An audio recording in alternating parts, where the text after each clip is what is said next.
네, 알아두면 쓸모있는 신박한 법학 지식 알쓸신법 법률사무소 제2 대표 변호사 박주희 변호사 나오셨습니다. 안녕하십니까? 안녕하세요. 오늘은 일상 속에서 빈번하게 일어나고 있는 이 초상권 침해, 이걸 주제로 말씀을 나눠보고자 하는데, 이 주제로 정한 게요, 대한민국의 자랑, 대한민국의 보배, 또 내일 경기도 앞두고 있는 우리 손흥민 선수 관련된 얘기 때문이라고 하던데, 뭐 손흥민 선수의 부모님에 대한 초상권 문제가 불거졌다죠. 네, 예, 맞습니다. 예. 17일에 토트넘 경기가 있었는데요. 그 헤드트릭 경기에서 했을 때. 예. 그 경기에서 말씀하신 것처럼 손흥민 선수가 헤드트릭을 기록을 했습니다. 네. 그런데 이제 이 관중석에 부모님이 계셨는데 네. 거기에 이제 응원을 하시던 부모님이 너무 아들이 잘하는 모습에 눈물을 흘리셨는데 그 영상이 누군가가 녹화를 해서 이제 유튜브에 게재를 한 겁니다. 저 그거 봤는데요. 그 손흥정 아버님께서 와 화이팅하고 토트넘 직원이 축하해주고 그 옆에 어머니로 보이시는 분이 이렇게 박수 치다가 이제 눈물을 훔치는 네. 거. 좀 많이 봤어요. 그거 계속 올라와 있던데요. 네, 그게 유튜브에 한번 올라오니까 뭐 SNS에다 이제 또 다시 이제 계속 이렇게 배포가 되었던 네. 건데 이 동영상에 대해서 손흥민 측에서는 이 당사자의 동의 없는, 가족의 동의 없는 촬영에 대해서는 조금 자중해달라, 금지해달라 이렇게 이제 입장문을 표명을 했습니다. 예, 또 지금 나오네요. 손흥민 선수 측에 그 에이전시에서 아마 낸 것 같은데 SNS 채널에서 손흥민 선수 가족들을 촬영해서 업로드한 영상이 발견됐다. 그래서 본인의 의사와는 상관없이 대중에게 개인정보, 초상 등이 노출됐다. 또 기습적으로 이런 분들도 계시네요. 찾아가서 사진 찍어달라는 분도 많아서 선수의 가족의 초상권 피해가 더욱 늘어날 수도 있으니까 이거는 불법 행위다. 하지 말아달라라고 조금 전에 입장문이 나왔는데, 근데요, 뭐 이런 사정은 당연히 저희가 받아들이겠지만, 아니, 축구 중계 보다 보면요, 저희 TV나 이런 데서 관중들 얼굴 그대로 노출되잖아요.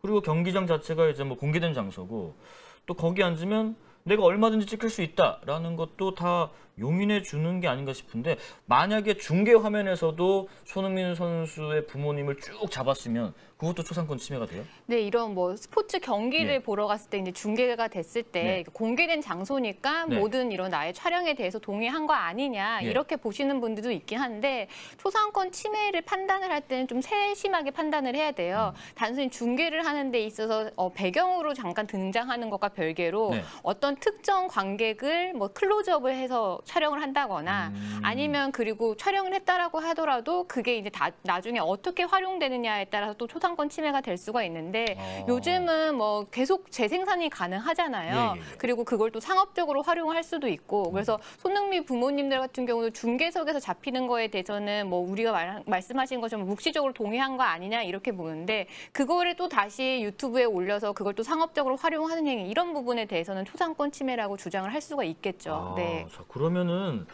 초상권 침해, 초상권이라는 것이 정확히 뭔지 정의를 한번 정리해보고 가겠습니다. 네, 초상권은 뭐 가장 간단하게 설명을 드리면 이제 예. 초상에 대한 독점적인 권리인데 네. 그 안에 있는 권리를 조금 더 풀어서 설명을 해드리면 네. 첫 번째는 나의 초상이 함부로 촬영되지 않을 권리입니다. 그리고 두 번째는 촬영이 된 그 사진이 나의 허락 없이 함부로 공표되지 않을 권리고요. 네. 그리고 설사 내가 촬영도 허락을 했고 공표하는 것도 허락을 했지만 내가 허락한 방식과 다르게 사용되는 거. 그러니까 나는 뭐 보도 목적으로 촬영하고 공표되는 거를 허락을 했는데 나의 사진을 가지고 광고에 활용한다거나, 그러니까는 내가 허락한 방식과 목적에 따라 달리 이제 활용되는 것도 이것도 하나의 초상권 침해라고 볼 수가 있습니다.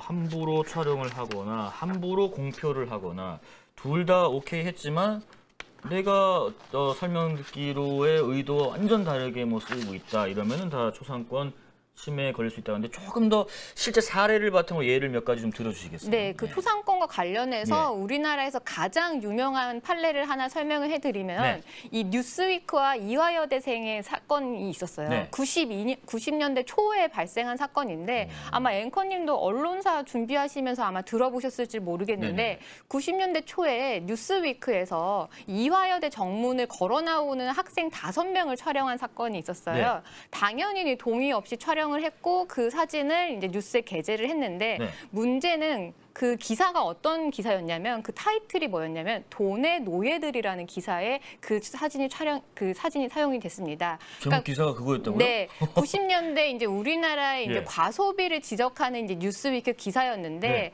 마치 그 사진에 등장하는 이화여대 그 학생들이 마치 굉장히 과소비를 하고 허영심에 가득한 이제 한국인을 보여주는 것처럼 이렇게 사용이 된 거예요. 그러니까요. 당연히 그 촬영이 그 허락을 받지 않고 촬영한 것도 화가 나는데 오, 거기에 예. 그렇게 보도가 됐으니 황당하죠. 근데 그 사건 자체를 더 들여다보면 더 황당한 게 네. 그 날따라 학생들의 옷차림이 조금 화려했는데 그날이 어떤 날이었냐? 졸업사진을 찍는 날이었어요. 졸업사진은 가장 마지막 기록이기 때문에 가장 예쁘게 또 멋있게 입고 가죠. 보통. 그런데 이제 마치 과소비에 찌든 허영심 있는 학생들처럼 그게 보도가 되었으니 예. 그 학생들이 뉴스위크를 상대로 나의 초상권 침해다. 왜 나의 사진, 나의 초상을 함부로 촬영을 하느냐. 그리고 나의 허락 없이 왜 그거를 기사에 싣느냐. 그리고 실으면서도 뭔가 왜곡되게 이제 실었기 때문에 네. 이런 부분에 대해서 거의 우리나라의 최초의 초상권 침해 판례거든요. 그래서 그때 손해배상을 청구를 해서 인용된 사건이 있었습니다. 90년대에 있었고요. 혹시 그 뭐 그런 거 있잖아요. 저도 뭐 과거에 뭐 사회부 기자 시절에 이제 뭐 천연병 때는 뭐 날씨가 더우면 덥다, 뭐 추우면 추운 대로 이제 현장 스케치를 많이 나가요. 그러면 이제 뭐 물놀이를 하는 뭐 시민들에서 이렇게 찍는 영상이 있단 말이에요. 그럼 그걸 그대로 보도했을 때 혹시 걸 수 있나요? 그건 너무 행복해 보여서 촬영을 해서 보도를 했는 건데 전화가 와가지고 뭐 초상권 침해요 하면은 초상권 침해가 될 수 있는 건가요? 원칙은 촬영을 할 때라도 사실은 허락을 받는 게 맞죠. 많기 때문에 실질적으로 요즘에 언론중재위원회에다가 네. 나의 뭐 초상이 함부로 이제 그 보도 영상에 사용됐다라고 해서 네. 뭔가 손해배상을 청구를 했을 때는 거의 다 인용되는 사건이긴 해요. 근데 다만 이 어떤 경우에 촬영이 됐느냐도 조금 다르게 보는데 네. 판례는 뭐 집회라든지 시위라는 것처럼 이미 사람들의 이 주목을 받기 위한 이런 행사에 참여한 사람이라거나 아니면 어떤 데서 이 연설을 하는 사람이라거나 이런 경우는 이미 보도가 될 거라는 거를 본인이 다 감수를 했기 때문에 이런 경우에는 보도가 되었다고 하더라도 초상권 침해가 아니라고 봅니다. 아, 그렇군요. 잘 기억했다. 혹시 또 나가게 되면 써먹겠습니다. 그리고 요즘에는 뭐 저희처럼 뭐 지상파 뭐 또 이런 종편사 뭐 이런 방송국 말고도 개인 라이브 방송 엄청 많이 하시잖아요. 이렇게 들고 다니시면서. 근데 이제 지나가다가 뭐 여기가 뭐 홍대 무슨 거리인데요 하면서 막 비춘단 말이에요. 그때 얼굴이나 배경이 지나가는 사람들 얼굴이 배경으로 이렇게 방송이 나갔어요. 그것도 마찬가지로 걸리면 걸 수 있는 건가요? 네, 엄격하게 보면 네. 초상권이라는 게 아까 제가 말씀드린 것처럼 나의 초상이 허락 없이 촬영되거나 네. 공표되지 않을 권리이기 때문에 라이브 방송 같은 거 하시는 분이 지나가시는 분들 같은 경우 얼굴을 허락 없이 만약에 뭐 보도를 했다 아니면은 뭐 영상에 게재를 했다라고 했을 때는 초상권 침해가 될 수가 있고 그 피해 당사자는 뭐 네. 영상을 내려달라고 청구를 하거나 아니면 네. 모자이크 처리해달라고 그렇게 요청을 하실 수가 있습니다. 그리고요, 뭐 블로그나 SNS 상에다가 뭐 타인의 허락 없이 그렇지만 출처는 밝혔어요. 어디 출처 이렇게 사진을 올렸다면 그것도 초상권 침해에 걸릴 수 있는 건가요? 출처를 밝혔는데. 출처를 밝혔는지 안 밝혔는지는 사실은 초상권 침해와는 상관이 없습니다. 뭐 그래요? 출처 표시에 대해서는 뭐 저작권과 관련했을 때는 이제 뭐 어떻게 뭐 사유가 될 수가 있지만 초상권이라는 거는 다른 사람의 얼굴이라든지 신체를 사용했을 때 그게 네. 문제가 되는 거기 때문에 설사 출처를 표시했다고 하더라도 다른 사람의 얼굴이나 신체를 그 사람의 허락 없이 내가 사용했다고 하면 그건 역시 초상권 침해가 될 수가 있습니다. 출처는 전혀 무관하다고 생각하시면 될 것 같고. 그리고요, 요새 그 SNS 많이 하시는데 내 프로필 사진부터 이름까지 내가 아닌데 나인 것처럼 계정을 만들어 쓰는 사람도 많다고 해요. 실제 그 사람이 아닌데도. 이런 경우에도 SNS 사칭, 뭐 초상권 침해 범위에 들어가는 건가요? 네, 나의 사진을 뭐 나의 프로필 사진이라든지 나의 사진을 몰래 캡처를 했거나 예. 저장을 했는데 나의 동의 없이 그거를 활용을 한다. 예. 이 부분도 나인 충분히 것처럼. 충분히 초상권 침해가 될 수가 있는 거죠. 나의 의사 없이 이거를 업로드를 했기 때문에. 예. 네. 지금 뭐 배우 허성태 씨의 이게 나오고 있는데 허성태 씨도 뭐 SNS 계정 사칭한 누리꾼에게 뭐 댓글로 이렇게 왔다 갔다 해가지고 뭐 입장을 낸 적이 있는 것 같기도 하네요. 어쨌든 SNS 계정에 본인의 사진인 것처럼 올려서 쓰는 것도 초상권 침해. 혹시 초상권 침해 말고 또 걸릴 수 있는 법적이 뭐가 있나요? 네, 이거는 이제 일반인은 예. 해당이 되지는 않고 유명인들 같은 경우는 퍼블리시티권이라는 권리가 문제가 될 수가 있는데 퍼블리시티권이라는 거는 이런 거예요. 유명 인사의 뭐 얼굴이라든지 아니면 목소리라든지 이름 같은 거를 허락 없이 상업적으로 이용하는 했을 때 이제 문제되는 게 바로 퍼블리시티권입니다. 그래서 네. 만약에 일반인이 아니라 유명 인사의 얼굴을 가지고 뭐 사칭하는 계정을 만들었다. 그리고 그 계정에서 뭔가 어떤 상업적인 활용을 했다, 뭐 물건을 판다거나 뭐 어떤 경제적인 이득을 도모했다라고 했을 때는 퍼블리시티권 문제도 해당이 될 수가 있습니다. 혹시 저거는 우리가 정말 알만한 연예인, 뭐 스포츠 스타, 뭐 이런 분들 말고 뭐 인플루언서 있잖아요, 요새 말하는. 네. 그 팔로워 수가 굉장히 많으신 분들, 이런 분들도 저런 걸 걸 수 있어요? 퍼블리시티권이 유명 인사여야 되는데 네. 그 유명 인사라는 개념을 어떻게 이제 잡느냐에 따라 다를 수가 네. 있을 것 같아요. 네. 그런데 기존에는 이제 퍼블리시티권이라는 이름 자체만 보셔도 우리나라에서 만들어진 권리가 아니에요. 그러니까요. 예, 미국에서 오는 권리인데 미국에서는 워낙 엔터테인먼트 산업이 발달했기 때문에 유명 인사의 이름이라든지 뭐 초상이라든지가 얼마나 경제적인 가치를 갖고 있느냐를 알기 때문에 이러한 권리가 생겼는데 네. 문제는 우리나라는 이 성문법 국가라서 그러니까 어떤 뜻이냐 권리를 인정하기 위해서는 반드시 법조문이 있어야 돼요. 그러니까요. 그래야지만 인정이 되는데 네. 우리나라는 아직 퍼블리시티권이라고 하는 그 법 규정이 없었었거든요. 얼마 전까지는. 네. 그렇기 때문에 뭐 이런 부분에 대해서 이제 해석상 뭐 다툼이 있어서 네. 어떤 연예인들 같은 경우는 내 얼굴이 마음대로 활용이 돼서 뭐 광고에 사용했는데 퍼블리시티권으로 소송을 제기했더니 뭐 승소한 사례도 있고 그렇습니까? 어떤 경우는 패소한 사례도 있고 약간 일률적이지가 않았습니다. 지금까지는. 그러면 인정받은 사례는 혹시 무슨 사례가 있어요? 인정받은 사례는 네. 우리의 이 자랑스러운 BTS가 예, 예. 이끌어낸 사건인데요. 2018년에 있었던 사건이에요. 예. 이 BTS 소속사 측에서 이제 청구한 사건인데 BTS의 허락을 받지 않고 BTS의 사진을 가지고 화보집으로 이렇게 판매를 하려고 하는 짝퉁 업체가 생겼던 거예요. 그랬더니 이제 이 BTS 소속사 측에서는 이제 판매 금지 가처분을 신청을 했는데 아까 제가 퍼블리시티권이라는 건 우리나라에 뭔가 명확한 법조문이 없었다고 했잖아요. 네. 이 BTS 측이 주장한 거는 기존에 있던 이 법률을 가지고 이제 해석을 통해서 주장을 했는데 결론부터 말씀을 드리면 일단 BTS가 이겼습니다. 네. 이겼는데 어떻게 주장을 했느냐. 그 우리나라에 부정경쟁방지법이라는 조항이 있는데 경제방지법이라는 네. 법이 있는데 네. 거기에 타인의 성과를 무단으로 사용했을 때 손해배상을 청구할 수 있도록 하는 규정이 있어요. 그러니까 BTS 측에서는 어떻게 논리를 구성을 했느냐. BTS가 이 정도의 인지도와 유명세를 얻기 위해서는 우리는 많은 노력을 했다. 네네. 그런데 너희들은 우리의 이런 유명세를 정당한 대가를 내지 않고 함부로 이용하는 거기 때문에 우리의 타인의 성과를 무단 이용한 거다라고 네. 해서 그렇게 청구를 했는데 그게 인용이 된 거였어요. 그래서 네, 그래서 내용은 퍼블리시티권인데 그 당시에는 퍼블리시티권을 인정하는 법이 없어서 네. 이렇게 기존에 있는 법을 가지고 이렇게 우회적으로 해석을 통해서 주장을 했는데 BTS가 이겼고요. 재미있는 거는 이 사건이 있고 나서 법이 개정이 됐습니다. 그래서 네, 그래서 부정경쟁방지법에 이제는 퍼블리시티권을 보호하는 규정이 들어왔어요. 그게 지금 혹시 여기 제가 적혀 있던데 K-엔터 보호법 이건가요? 네, K-엔터 보호법이라는 게 있어요? 아니, 그러니까 부정경쟁방지법을 개정을 했는데 별칭으로 이렇게 K-엔터 보호법이라는 걸 붙인 거죠.